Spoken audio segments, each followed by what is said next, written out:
Well, thank you very much for that kind introduction, and it's great to be here at the German conference at Harvard. I want to thank the organizers for getting us all together, and I just want to say that when Ambassador Nick Burns calls you and said you have to come, you have to come. So thank you, Nick. I don't know, I don't see you in the room. Maybe you're lurking back there somewhere. You're probably teaching a class, but thanks for getting me here. It's great to see so many old friends and colleagues from my days in NATO. Minister Steinmeier, it's a pleasure to be here and hear your thoughts again. It brings back many, many great memories. You know, Boston is a wonderful place for ideas. And when you come to the Kennedy School, people are full of ideas, and I know that many of you out in the audience are looking at those of us up here with gray hair and thinking, these old people, I mean, they're going to talk about a bunch of old things, and there must be some new constructive ways to approach these security problems. Look at NATO. NATO's over, well, we're more than 60 years old. NATO was started in 1949 by Harry Truman, and it had no troops. Then after about a year, when the Korean War started, it became clear that they better put some structure behind this paper alliance, and they sent General Eisenhower over to Europe. And General Eisenhower immediately complained. Immediately. One of the first things he did was write a letter back to Washington to say, these Europeans are not carrying their fair share of the burden. Now, at the time, Germany was still disarmed, and it couldn't participate at all. So this wasn't a comment about the Germans. This was a comment about our good friends, the Brits. And, of course, the French. The French were fighting in Indochina, the Brits were all over the world, and they dumped on General Eisenhower. Can you imagine that? He did the best thing he could do. He brought in Field Marshal Montgomery to be the Deputy Supreme Allied Commander in an effort to hold the Brits' feet to the fire. But from the beginning, NATO has been an uneasy transatlantic linkage. It's lurched from crisis to crisis. It's gone from criticism to criticism. It's gone from prediction of failure to prediction of failure to prediction of failure. It's been attacked from the left, the right, the center, from the south, the north, by the Russians, by everybody else. Democrats, Republicans, you name it. Everybody has attacked NATO, and yet somehow NATO is still here. How can that be? It's the world's most successful, longest-running alliance. It is a most remarkable achievement. And really, NATO is nothing but a sausage factory. It's a consensus engine. It's the highest-priced consensus engine in the world. You put some of the world's smartest people together. You give them two different languages just to make it interesting. So you have to do work in both French and English. And then you have, the last time I checked, there were 420 committees and subcommittees. 420, but I think it's grown because cybersecurity probably has evolved its own set of 15 or 20 different committees. I can imagine it now. Cybersecurity for the masses. Cybersecurity for governments, cybersecurity for ministries in governments, cybersecurity for Eastern Europe, cybersecurity for Southern Europe, cybersecurity for Western Europe, cybersecurity transatlantic, cybersecurity for the military, cybersecurity for industry. It's the way NATO works. And what you do is you feed national perspectives into it, and each nation brings its own perspective in, and then it goes through an elaborate, complex of committees, studies, papers, positions, national positions, committee positions, and arguments. When I was in the Pentagon and I was responsible for worldwide strategic military planning and cooperation, I spent fully 3/4 of my time reading NATO communiques. I had special officers on my staff who were experts in this, and they would underline the key portions.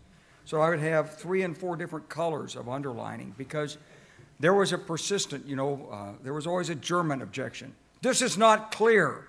There was always a French objection. You must change the word "the" to "a." There was always a British correction. You've spelled armor incorrectly. I'm making light of something that's a very serious process. But it takes up a lot of time, but it has, in a way that no other institution can do, resulted in an unshakable, really an unshakable transatlantic bond. If you go back to the beginning, from Eisenhower, you go then to 1956, Suez. The British and the French intervened in Suez. Eisenhower said no. There were actually forces on the ground fighting. Russia threatened nuclear war. Israel advanced in the Sinai. Eisenhower said no. And the British Prime Minister learned the foremost lesson of post-World War II British strategic policy. Don't go against the United States. And it was done through NATO. Some people said NATO wouldn't survive. NATO survived. There was a lot of jealousy because only two powers in NATO had nuclear weapons. And France said, after its struggles in Algeria, France said, this can't be permitted. I mean, France is a great country, not Germany. France is a great country.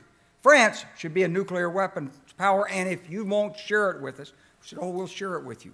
We'll put them on boats, we'll float them around, we'll give you the Polaris missile, and we'll call it a multilateral force. And about the time we got it going, someone had second thoughts in the White House, and they said, we can't do this.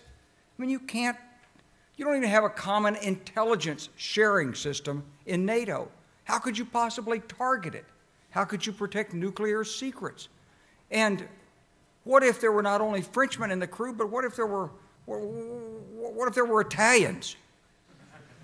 Well, this did it. So the United States withdrew its offer. France grew angry. France kicked NATO headquarters and Supreme Headquarters Allied Powers Europe out of France, and people said it's the end of the alliance. I was there as a major in NATO headquarters in 1978, and there was the French two-star, there was the connection to the Élysée, and there he was every day running in to see General Haig, the Supreme Allied Commander, with the latest positions from France, with the nuclear guarantee that France would help should anything go wrong. France would make sure there was a nuclear trigger and that deterrence would be protected. It's the way NATO nations work, and it's the way the alliance works. It's always a hodgepodge. It's, in computer terms, a kludge. I know it probably doesn't look neat. You know, if you look at the United States Congress, now there's a good organization. You can see easily how it works. Whereas when you look at NATO, how could you work with 420 different committees and subcommittees? And yet, it stays together, it works, and it actually produces consensus. The alliance almost collapsed again in the late 70s because the Soviets began something called theater nuclear modernization against us. They created a mobile intermediate-range ballistic missile called the SS-20. And Germany, for the first time, really became worried. Before that, Germany was not so worried. There was an Ostpolitik, and Germany could deal from the strength of the United States. And then somebody in Germany began to ask the question, wait a minute. Would you really trade Washington for Hamburg? And then the Soviets entered the stew with the SS-20 mobile ballistic missile, which was impossible to predict where it was coming from. You couldn't retaliate. You couldn't target it. It was going to be driving around on the roads in Belarus and launched suddenly, and it had 3 warheads, and it was one scary dude. And there was a strong anti-nuclear movement in Europe. Yeah, I know, that's his big surprise, right? Imagine that, Europe, anti-nuclear. And it was in Germany. And the German Chancellor, the German Minister of Defense, took a huge step forward in agreeing to theater nuclear modernization by NATO. It was, in many respects, the straw that broke the back of the Soviet camel, because NATO came up with the idea of not only the ground-launched cruise missile, the so-called Glickum, but the Pershing II, which was a intermediate-range ballistic missile with a maneuvering reentry vehicle that was, in the 1980s, accurate within a few feet. It was uninterceptable, unstoppable, and it was the end of the Soviet Union's command post policy in Eastern Europe.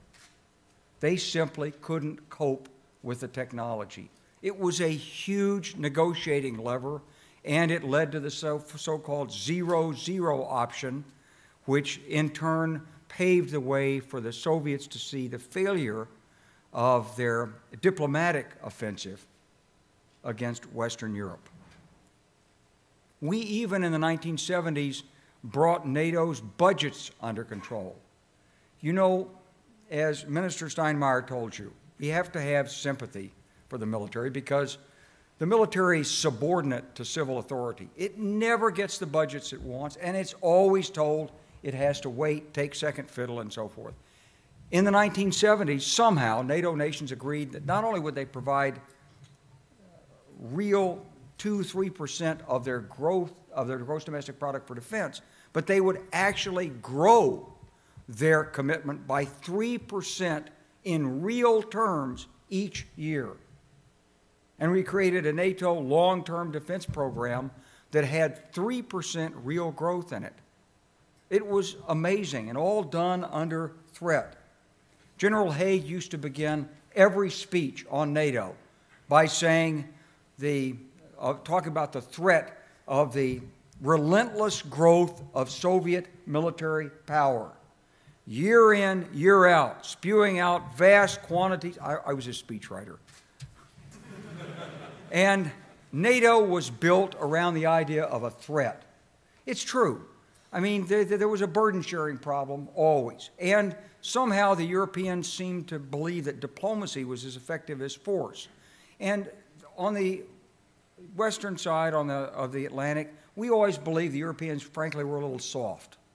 They were a little squishy. They had good militaries, but somehow maybe their diplomats didn't quite understand the real threat that was out there. This was about stopping godless, atheistic communism from overrunning the world. And here, the West Germans thought they could convert the East Germans by sharing music with them, by doing cultural exchanges. It's a little frightening, honestly. Somehow the Cold War ended. It turned out that it took a Polish pope, it took Ostpolitik, and a labor union, and all those music exchanges. And somehow the East was defeated. We never had to fire a shot, never had to use a Pershing II. So it was a combination of NATO's staunch diplomacy, the threat of force behind it, if necessary, and a broader vision of the security challenge than those of us in uniform honestly could understand. But since the Cold War was over, what happened? Immediately, they said, NATO's not necessary, let's get rid of it. Of course, the first to raise this were my friends in Paris, who pointed out, of course, that NATO was really the means of of American domination of the continent. The Brits were quick to promote the idea that NATO was still actually useful. Everybody understood what NATO was really about. NATO was about this: keep the Russians out, keep the Americans in, and keep the Germans down. That was the game. And the French were about to unravel it. As one minister said to the United States leadership, he said, look, the Balkans, Bosnia, he said, it's our problem. We don't need you Americans in this. You don't have a dog in the fight. Get out of here. And so I was astonished. I was a two-star general at the time. I was at a conference in Washington, D.C., and I ran into a French general who had just been at my headquarters, and he told me he was in Croatia, and he had 40,000 troops from France and from Britain in a UN peacekeeping force in Yugoslavia. We were still worried about how to fight the Soviets on the plains of Germany, and we'd already gone into peacekeeping by 1991, 92 in the alliance. But the alliance was teetering on the brink of extinction because there was no Soviet threat, and these troops were being caught up, and the French had espoused the idea of let's create a European Union. Let's go beyond the European economic community. Let's go to a European Union. Of course, get the Americans out. So we did look at NATO, and a German NATO Secretary General named Manfred Werner put it this way. He said, NATO, there's no Soviet threat. You either operate out of area or you're out of business. And so it turned out that NATO began to run the peacekeeping missions in the Balkans.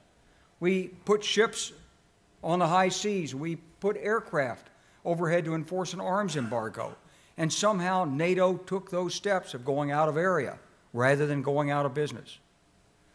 I remember going to Moscow in 1995, and I was helping negotiate the Dayton peace agreement. I went with Deputy Secretary of State Strobe Talbot, and one of the Russian generals called me aside. We had a proposal. We were going to go to the Balkans, and we're going to put some NATO troops on the ground, and we were going to separate the combatants, and we were going to divide it 51-49, and we were going to get elections done, et cetera, et cetera, et cetera. It wasn't resolved, but we laid out the peace proposals, and the Russian general called me aside. He said, please, he said, we Russians, we understand what you're doing.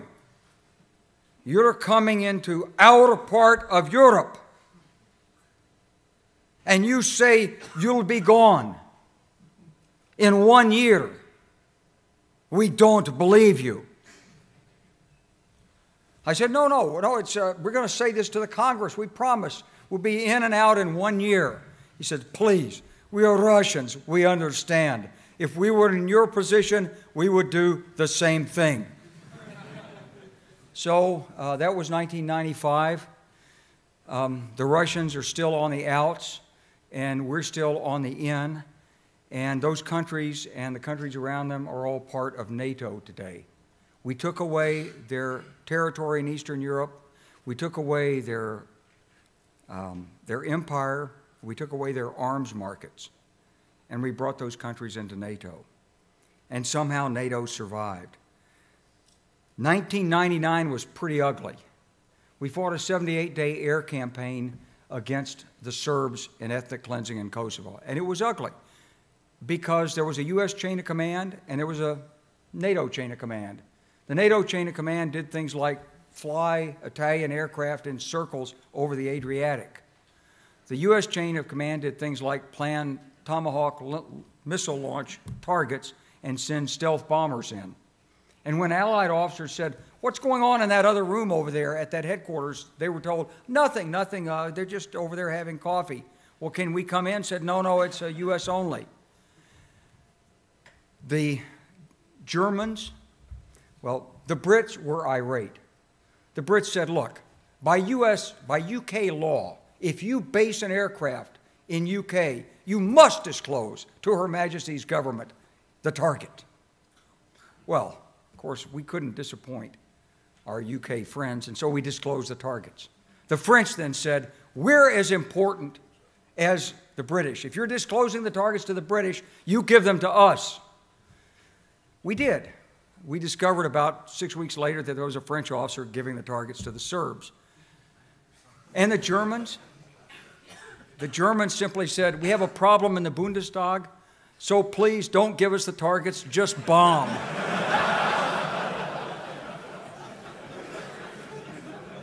When it was over, after 78 days, we had succeeded. We started the war without completely clear political objectives. We forced political objectives to be created during the campaign. And at the end of the campaign, we pushed the Serb forces out of Kosovo. We put NATO forces in accordance with a pre-written occupation plan and national sectors in Kosovo. We had brought the UN in to help supervise and prepare for eventual elections, and we put 1.4 million of our Albanians back in their homes. 900,000 had been forced out of the country. 500,000 were refugees in the forests. There was a lot of ethnic cleansing that went on, and NATO stopped it all, and we did it without the loss of a single Allied soldier in combat. It was a remarkable military effort by NATO. Now, you would think that NATO would be quite proud of itself after that. But in fact, NATO practically ripped itself apart in the post-mortem phase.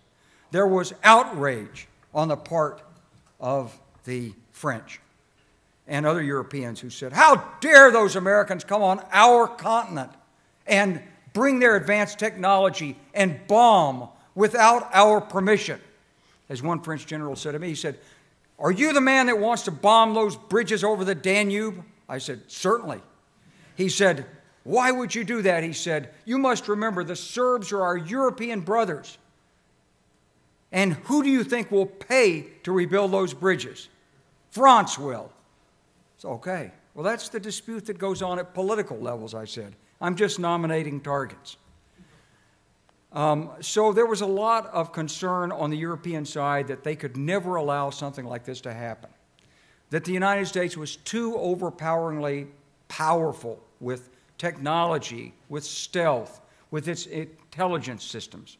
And then on the other side, there were the Americans who said, well, that's outrageous. Those fighter planes, they couldn't drop precision weapons. They couldn't fight at night. They weren't trained. They couldn't go on secure communications. The Serbs could hear all our radio communications. I found that was not quite true. We weren't so good at secure communications either in the United States Air Force, but that's beside the point. It was about perception. And the alliance almost ripped itself to pieces after winning a campaign. There was a book written about it by a Brookings analyst, a couple of them, and they said it was winning ugly. Yeah, it was real ugly. It took 36,000 sorties, 23,000 bombs and missiles, 78 days, and at the end of that, there was no fighting and no NATO troops were killed, and we won. I suppose in retrospect, it doesn't look so ugly when you compare it to Iraq and Afghanistan. But people had the wrong idea. They thought that somehow when war starts that everybody would just sort of line up and agree. It doesn't work that way. It was a consensus and the daily process of integrating the alliance and holding all the political throw weight of NATO together behind those military forces that convinced Milosevic that he had no alternative but to surrender. So that sausage machine at the top with all those highly paid, very well-educated diplomats grinding out message after message after message, it actually had a huge diplomatic and military potential in stopping a war. That's NATO. NATO survived. The European Union decided it would create its own European Security and Defense Force. It was going to create 60,000 people. It was going to intervene. NATO would never have to do it again. But it took money, and it never happened. 2001, 9/11 happened. NATO came to us and said, we want to declare Article 5, an attack against one is an attack against all. It was like a young girl's dream. I mean, it was like the sweetest thing that could ever happen to NATO and to the United States was to have our allies come in and offer to join us in a conflict when their soil had not been. No one ever thought it could happen. And they came into us. You know what America said? No thanks. We'd rather handle this by ourselves. We don't want to be bothered with those 420 committees. It's too difficult. So we sent Tommy Franks and his boys into Afghanistan. We mucked around. We took down the government. We put some troops in. We fought some battles. And after about 4 years of floundering around in Afghanistan, somebody in the United States government said, you know, this is really hard. I think we should get NATO into this. And they went to NATO without a real strategic plan, without an exit strategy, without any winning strategy, and they dumped it on NATO. And you know what? NATO took it. NATO took it. And the Germans, the Brits, everybody lined up and in they went. We had a NATO force, we had a U.S. force, we had a U.S. chain of command, we had a NATO chain of command, and somehow it all hung together, and we have worked together ever since in that mission. Talk about out of area, 5,000 miles away in a landlocked country, and NATO did it. And the United States should be incredibly grateful to its NATO allies for coming in and helping out in that mission. NATO is going to hang together because it's the indispensable glue. And the people inside governments on both sides of the Atlantic know it. Yes, there are problems. Europe doesn't have enough money. But then, wait a minute. Europe didn't have enough money in the 1950s. Europe didn't have enough money in the 1960s. Europe didn't have enough money in the 1970s, nor in the 1990s when they took the peace dividend. Europe has never had enough money. It's the constant refrain. Poor Europe. I know, I really hate it when I go over there. I have to buy those really cheap $15 hamburgers and everything. It's just, they're so poor in Europe, you know. The Mercedes, they're giving them away because people can't afford to buy them. It's a poor place, Europe. But somehow we manage it. And then, you know, there's the United States. We're always complaining. The Europeans, they didn't keep up with our technology. You know what that means? They didn't buy our equipment. Yes. Yes, the dirty secret of NATO is that for 50 years, we have been trying to undercut the European armaments industry by having them buy American. When they wouldn't buy directly American, then we disguised it as a NATO program. And so we sold them AWACS and JSTARS, and they coughed up. You see, this transatlantic handshake and finger pointing works both ways. It's the way the game is played. And what I learned during the Kosovo campaign and what I've observed ever since is that there's a three-step dance in Europe. There's a local dance with people who are very common sense and very pragmatic. There's a national dance in which national politicians say, we hate those decision makers, and then name it. It could be Berlin. It could be Brussels. It could be NATO. It could be the European Union. We will never listen to them. It's like the Greeks would say in this latest EU crisis. They'll never tell Greece what to do. We will not permit this. They come into the councils of Europe, and privately they say, help us out. We're in a desperate situation. What must we do? So you must comply with these directives. Say, okay, we'll do it. We'll do it. They go back out and they say, we were told to do, we will never do these things. And then they win their national elections, and they come back and do it. It's a game. It's the NATO game. It's done on security. It's done on the economy. It's the way multinational institutions work.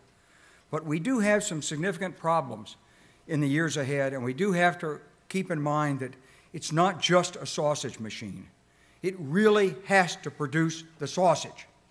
We have a serious problem with cybersecurity. NATO has to work for this. We don't have a common intelligence system in NATO. It's about time we create one, but we've never managed to do it. We still don't have really shared, allied reconnaissance, surveillance, and target acquisition. In my campaign, we bombed the Chinese embassy by mistake. It landed right on the intelligence, 2,000-pound bomb, right on the intelligence section of the Chinese embassy. You'd think it was done deliberately, but it wasn't. You'd like to blame NATO for it, but you can't. You know why? NATO had absolutely nothing to do with the targeting. The actual targeting was done by the CIA at Langley. The mission was flown by a U.S. Air Force crew, and NATO didn't even know the aircraft was in the air and wasn't allowed to even know what the target was.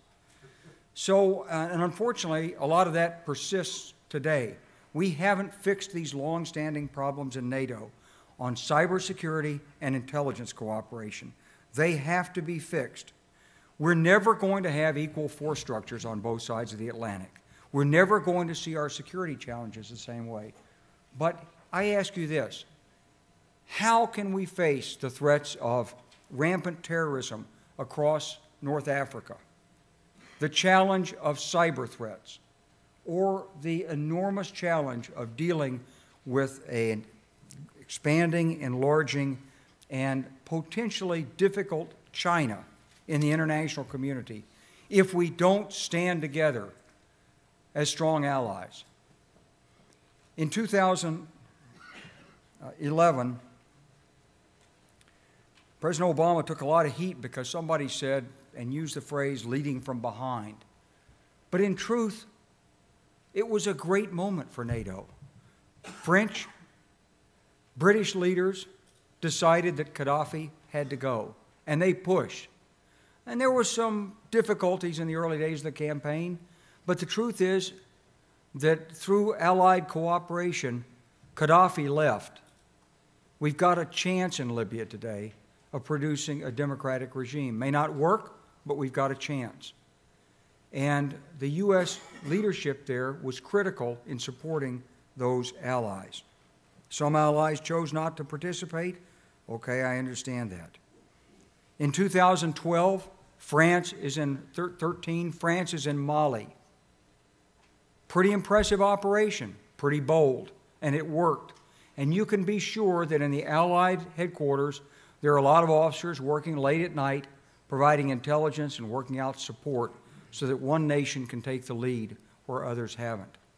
So whether it's overt and in the fore, as it was in Kosovo and the Balkans, or whether it's some kind of leading from behind and shadow role, NATO serves as a vital, an irreplaceable, and an unbreakable transatlantic bridge. We simply have to keep it. And whenever you hear some new, young political scientist, or even some old stodgy guy my age say, oh, no, it's got to be a better way, it's outlived its usefulness, do a double take. Think again. This is an alliance that has many, many lives and many, many iterations to go. It's an alliance premised on common interests and shared values across the Atlantic community, and it's not going to go away. Thank you.